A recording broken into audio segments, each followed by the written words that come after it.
You have worked hard to stack Bitcoin. You have held through crashes, through doubt, through people telling you it was a mistake. And now you are sitting on something real. But here is the question most holders never ask. What happens to it when you are gone? Imagine the phone call your family never wants to make, searching through drawers, old notebooks, and password managers, hoping for any clue. Because right now, if something happened to you today, could your family actually access your Bitcoin? Do they know where it is? Do they know the passwords, the seed phrases, the hardware wallets? Most families do not. And that means most Bitcoin stacks built over years disappear forever. It's not dramatic, it's just the quiet reality for too many who thought, I'll handle it later. This video gives you 5 rules to make sure yours does not. By the end, you will know exactly what to document, where to store it, and how to protect your family without turning them into Bitcoin experts overnight. Stay with me. Rule 1 alone is worth more than most financial advisors will ever tell you. Here is where most holders fail before they even realize it. They keep everything in their head. 1 seed phrase. Memorized. No backup. No one else who knows anything. They think this is security. It is not. It is a single point of failure. Think about this. Your hardware wallet is in a drawer. Your seed phrase exists only in your memory. You have a stroke. Your family finds the device. They guess the PIN wrong 3 times. The device wipes itself, and years of accumulated wealth are gone. Permanently. Picture your spouse or kids standing there feeling completely helpless because the keys to your life's work vanished with you. This is not fear. This is math. Single points of failure always fail eventually. That's why Rule 1 hits so hard. Rule 1 is this. Build redundancy into your custody setup before you need it. At least 2 documented access paths. At least 2 trusted people who know a piece of the puzzle, even if neither knows the whole thing. We will cover how to structure that safely in Rule 3. But first, there is an even more dangerous assumption most holders make about their estate. Most men who have done estate planning feel covered. They have a will, they have a trust, they have met with an attorney. Here is what they do not realize. Your attorney almost certainly does not understand how Bitcoin actually works, and your will as written probably cannot transfer Bitcoin safely. Worse, probate is public. If your seed phrase or wallet details ever enter a probate proceeding, they are now accessible to anyone who looks. That is not estate planning. That is an invitation. Bitcoin does not behave like a brokerage account. It has no transfer on death form, no customer service line. It's a brand new kind of asset that plays by its own rules, and that's actually one of the beautiful things about it. Rule 2 is this. Bitcoin requires its own separate documentation layer. Outside your will. Outside probate. Handled privately. This is called a letter of instruction, not a legal document. A private, plain English guide that tells your family what they have, where it is, and what steps to take. In order. No jargon, just clarity. Your attorney keeps the will.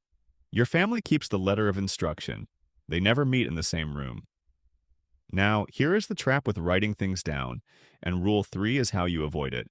If you write everything in one place and that document is ever found by the wrong person, everything is gone in minutes. So most holders overcorrect. They write nothing down, and now we are back to Rule 1. The answer is phased access. No single document, no single person, and no single moment should trigger full access to your Bitcoin. Here is a simple structure. Piece 1. An existence notice in your will. Something that says there is a Bitcoin estate. Contact this person for next steps. No keys, no details, just a pointer. Piece 2. The letter of instruction, held by a trusted family member. It explains what wallets exist and what the process looks like. Piece 3. The seed phrase itself, stored separately. In a fireproof safe, a safety deposit box, or split across 2 trusted people so that both are needed to reconstruct it. No one person holds everything. No one document exposes everything. But together, the right people at the right time can access everything. This is not complicated. It is deliberate. And it is exactly how you protect a family that loves you, but does not yet understand Bitcoin. It gives them confidence instead of confusion, peace of mind wrapped in practicality. Now we need an honest conversation about custody, because this choice shapes everything else. There are three models: self-custody, shared custody, and institutional custody. Self-custody gives you maximum control. You hold the keys, no counterparty risk, but it places the entire burden of continuity on your documentation and your family's ability to execute. Shared custody using multi-signature wallets means multiple key holders must approve any transaction. You hold two keys. A trusted family member holds one. A backup service holds one. Even if something happens to you, your family can still move funds, and no single bad actor can move them alone. Institutional custody through regulated companies is the easiest for your family to navigate. But you now carry counterparty risk. You are trusting a company. At scale, that matters. Let me make this super clear. No model is perfect for everyone, but one will feel right once you match it to your family's real-life skills. Rule 4 is this: choose your custody model based on your family's ability to execute, not just your preference for control. If your family cannot operate a hardware wallet, a self-custody setup with no backup is not a legacy plan. It is a liability. Be honest about that. Then build accordingly. This is the rule almost no one follows, and it is the one that makes everything else real.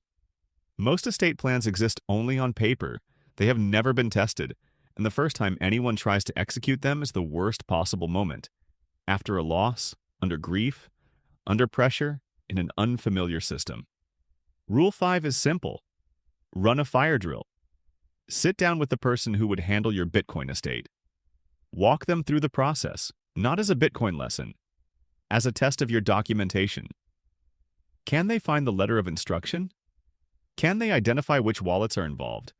Can they follow the steps without your help? If they cannot, your plan is not finished yet. You do not need to show seed phrases. You do not need to move anything. You just need to know that the map you drew is readable to someone who was not there when you drew it. Think of it like a dress rehearsal for the most important show your family will ever perform, except this one actually saves their future. This single exercise will reveal more gaps than months of planning documents, and it costs you one afternoon. Run the drill, fix what breaks, then run it again next year. Rule 1. Eliminate single points of failure before they eliminate your legacy. Rule 2. Bitcoin needs its own documentation layer, private and separate from your will. Rule 3. Phase access so no single document or person holds all the keys. Rule 4.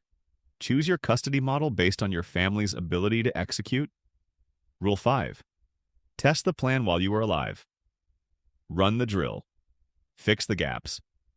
You did not build your stack by being careless. Do not leave your legacy to chance. The holders who get this right are not the ones who knew the most about Bitcoin. They are the ones who thought one step further than everyone else. That is what you just did. You're not just a Bitcoin holder, you're now a Bitcoin protector, passing down freedom and sovereignty to the people you love most. Subscribe so you are there when it drops. You have done the hard part. Now protect what you built.